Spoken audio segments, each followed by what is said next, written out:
Another day, another J. Fern's wife story.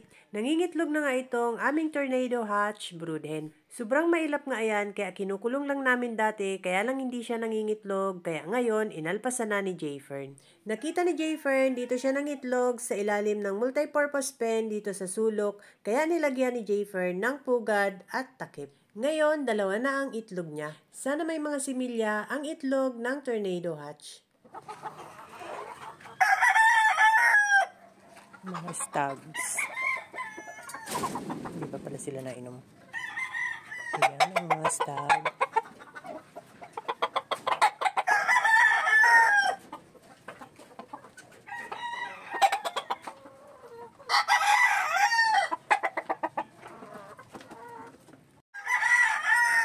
Yan ang aming 7 times winner.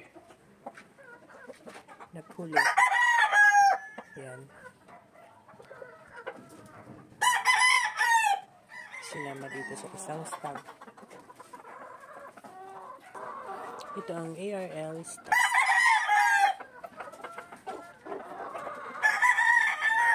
Mailap nga itong tornado hatch brood hen, kaya pag pinapaluhod ni J. Fern ay hinuhuli pa namin.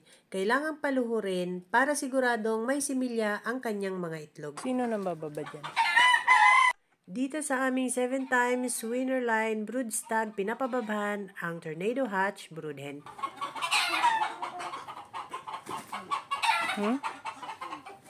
Halos araw-araw nang nangingitlog ang aming tornado hatch brood hen at doon na siya lagi nangingitlog sa pugad na ginawa ni J. Fern. Malalaki ang itlog nitong aming tornado hatch brood hen. Sana ay makapagpapisa kami ngayon ng mga itlog niya.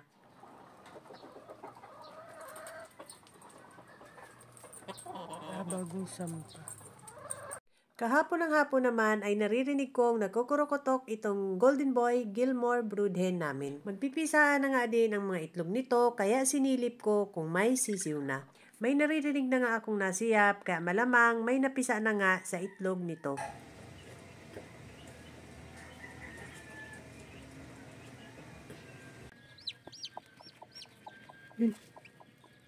Sisiw. Nung medyo madilim na nga ay lumapit ulit ako sa puga dahil naririnig kong parang may naiipit na sisiw. Hindi ko na nga binuklat ito at hinayaan ko na lang dahil baka nagpipisaan pa lang ang mga sisiw niya. May sisiw na bagong pisa.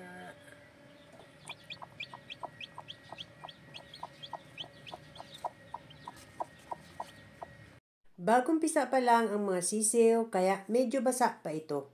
Bukas ko na lang i-check kung ilan ang magiging sisiw nito dahil madilim na.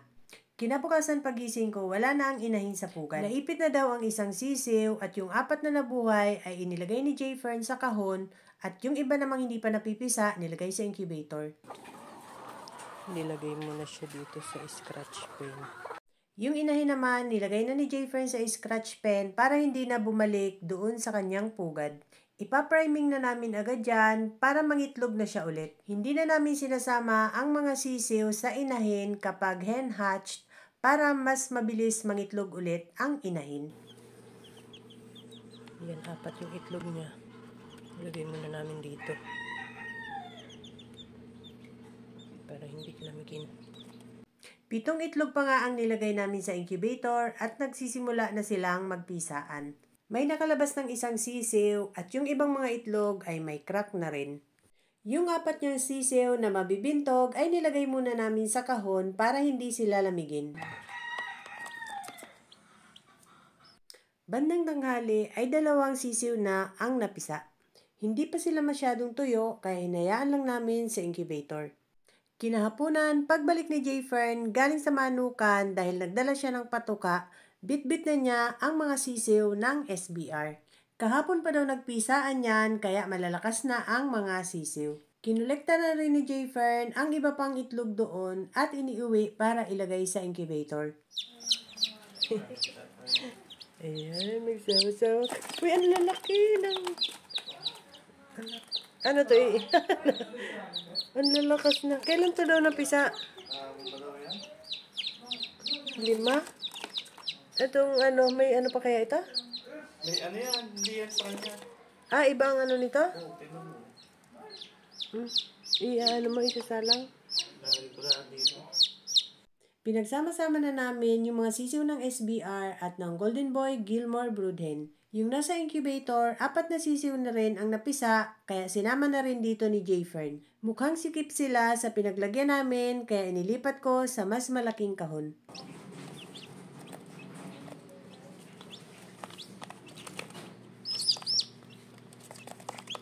Inilipat ko rin yung mga sisiw ng SPR dahil nanunuka. Isinama ko na sila doon sa mga unang napisa na galing sa incubator.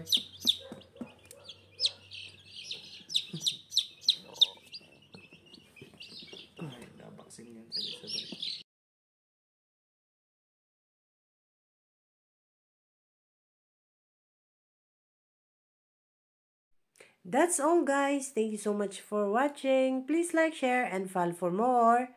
See you on my next video. Bye!